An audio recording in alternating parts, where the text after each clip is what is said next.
Alright, so before we start today's episode, welcome back to the podcast. If you are new here, hi, I'm Barry, and really glad you found this channel. This is a space where we talk about strange folklore, mysterious history, and the kind of stories that makes you wondering, what if there actually some truth behind them? Last episode, we talked about something honestly stuck in my head for days. And across Southeast Asia, there are legends about creatures that looks almost identical.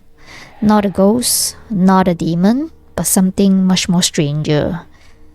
We talk about a human head separating from its body, flying through the night. Yes, and with organs hanging beneath it. Yeah, so it's really unsettling. But here's the strange part. In Malaysia, we call it Penanggalan. And in some part of Indonesia, people say it's Palasik. In Bali, there's something connected to dark magic called lik. And in Thailand, there is a spirit known as Krasue. So different countries, different languages, different cultures, but the description almost exactly the same. So tonight, we are going deeper. Because once you start reading the folklore, the details become even more disturbing. Let's start with Panangalan. So in traditional Malay folklore, the Panangalan isn't just like a ghost. It's believed to be a woman who practices forbidden black magic. So during the day, she looks completely normal. She might even live quietly in a village. So some stories even say she could be a healer or a midwife. Some people trust, midwife is someone who helps people to deliver baby in a village. So it's more like a gynecologist in the past, in the olden days. But at night, something terrifying happens. Her head detached from her body, and when it floats away, her stomach, lungs, and intestine hang beneath it.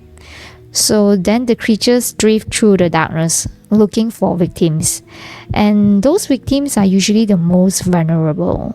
We talk about pregnant women, newborn babies, sometimes livestock. Some stories says that the Panangalan often waits on the rooftop at night, watching houses where woman is giving birth. And when the moment is right, it will just reaches inside through small cracks in the roof, using a long invisible tongue to drink blood. Now, whether that's just imagination or fear turned into a legend is still one of the creepiest images in the Southeast Asia folklore. But it doesn't stop in Malaysia. So if these creatures only appear in one culture, we could say it's just a local myth. But that's where things get interesting, because almost the same creatures appear in multiple countries. In Bali, people talk about the Layak people, often linked to the witch queen, who call Rangda. Layak are said to be human practicing another forbidden dark magic, and during certain rituals, their head may detach from the body and fly through the night. Sounds very familiar, right? Then in Thailand, there is Krasue, again another floating female head with the glowing organs hanging beneath it, which means across Southeast Asia, different cultures are describing the same terrifying images. A floating head comes with a trailing of organs, and they hunt at night. And lastly, it has to be a woman.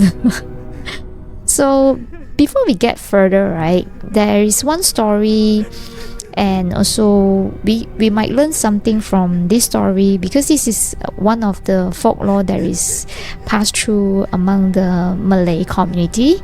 And by taking this chance, I hope to share this story with you guys. One of the strangest detail in the Penanggalan legends actually involves something very ordinary, and yeah, you can find it in your kitchen. It was vinegar. According to the folklore, after the Penanggalan returns before sunrise, it has to soak the organs in the vinegar, because this helps to shrink them so they can fit or slip in back into the body, which means if a Panangalan is hiding among human, people say you might recognize her by the strong smell of vinegar. Now imagine this, you live in a quiet village, everyone knows each other, but there is one woman who lives nearby who always smells strongly of vinegar. Maybe she cooks with it, maybe she cleans with it. No one thinks much about it until very strange things begins to happen. Every time a baby is born in the village, the baby becomes really sick during the night, very weak, restless, crying non-stop. But during the day, the baby is completely fine. Just one night, one of the father decided to stay awake just to see what's going on, helping around. So I remember around midnight, he heard something scratching on the rooftop. A slow dragging sound. He stepped outside with a lantern, and when he looks up, he saw something hovering above the house. He saw the black hair, the pale face, and beneath it, something hanging in the air, moving slowly with the wind. And the next morning, the woman who always smelled like vinegar suddenly disappeared, and no one ever sees her again. So I think what I learned from my Malay friend was actually they are using vinegar as a tool to let the organ sleep inside the body. So this is quite interesting. And then we move on to the story number 2. It's also something like share among the culture. So this is from Indonesia friends that they share. This one is quite famous. It's about the floating light in the graveyard. Because the stories about layak are just same unsettling. In Bali folklore, layaks are believed to gather in cemeteries at night, performing rituals under the control of the witch. One story tells of a man walking home late at night, so he took a shortcut, passing through an old graveyard. As he walked past a tree, he noticed something strange. Everything has gone quiet. No insect, no dog barking, just completely silence. Then he saw a fainted light floating between the grave. At first he thought it was just someone carrying a lantern, but the light began to rise higher and higher until he realized something terrifying. It wasn't a lantern, it was a face, and it was smiling at him, floating in the darkness with really long hair. The man ran, and he never took that road again. So this is another story that widely shared among people in Bali. So I will always think about why these legends existed, and it has been passing through. You just simply find in YouTube there are plenty of them, and images and sightings, most of them are prank. Now the interesting part is, despite hundreds of years, these stories about Panangalan, Leia, there has never been any verified real evidence, no confirmed sighting, no physical proof. So many researchers believe this story may have been started for another reason.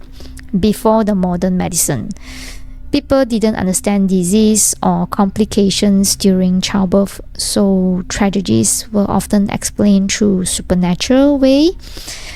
Some legends may also been warning to protect newborn babies, or simply just to discourage people from practicing some dangerous rituals or black magic. But even these creatures aren't real. There's still something fascinating about them, because the same story appear across multiple countries. Malaysia, Cambodia, Indonesia. Even the Philippines have a similar creatures called Panangalan in different name, but the images are disturbing the same way. It's the same like a human body separating, a head flying through the night, searching for blood. So this led me to think into something more bigger, as in before the civilizations, and people who live in village, they tend to have more superstitious of thinking about protecting some children to not play at night, or even to stop people or women from practicing some magic or in too much into religions. So there are many possibilities. I don't mean that I don't believe in all these Panangalan or in Layak people. Actually, I do believe, but my point of view may be more on, they are more likely if they are some pregnant women who die during childbirth.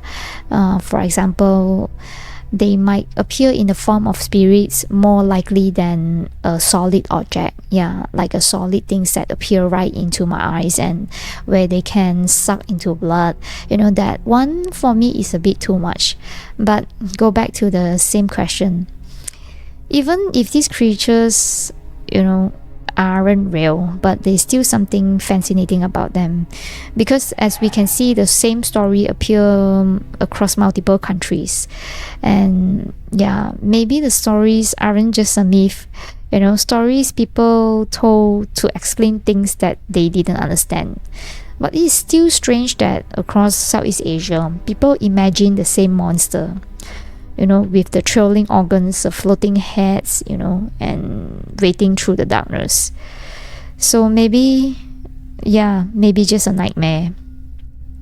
Alright, that's the story for tonight. If you have heard any folklore like this from your own country, I really love to hear about it. Leave a comment and share with everyone, because sometimes, the most interesting stories come from the places people don't talk about anymore. And I'll see you in the next episode. Until next time, love you all. Bye. But before that, please like, subscribe, follow, and put that little bell notifications on your YouTube so that you wouldn't miss any of my video. Until next time, love you all. Bye. Aku di belakang. Aku di